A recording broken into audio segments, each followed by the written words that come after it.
తెలుగుదేశం ప్రభుత్వం చంద్రబాబు నాయుడు గారు ఇన్హ్యూమన్గా ఆయన్ని అణిచివేయటానికి అనేకమైనటువంటి అక్రమ మార్గాలు అన్వేషించి ఆయన అణిచివేయటానికి ప్రయత్నం చేసినా ఆయన ధైర్యంగా పోరాడి విజయాన్ని సాధించారు. అంతేకాకుండా కాపుల్ని బీసీల్లో చేరుస్తానని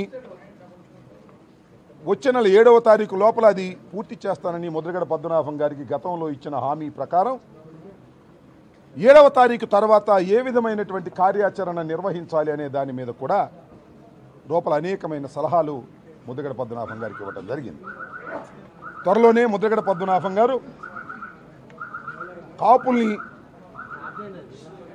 బీసీల్లో చేర్చేటటువంటి ప్రభుత్వ హామీని నెరవేర్చుకునేందుకు తగిన కార్యాచరణ కార్యక్రమాన్ని రూపొందించడానికి ఆయన సర్వసన్నద్ధమవుతున్న సందర్భంలో వారికి అండగా ఉండటం కోసం మరొక్కసారి ఈ రాష్ట్ర ప్రభుత్వానికి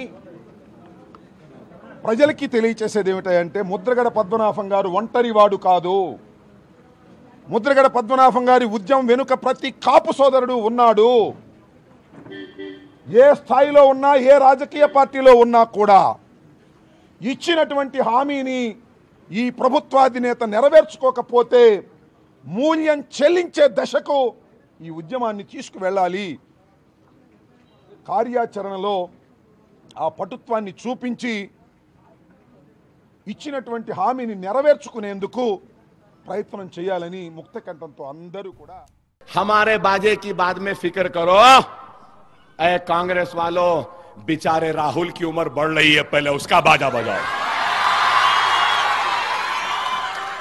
पहले उसका बजाओ।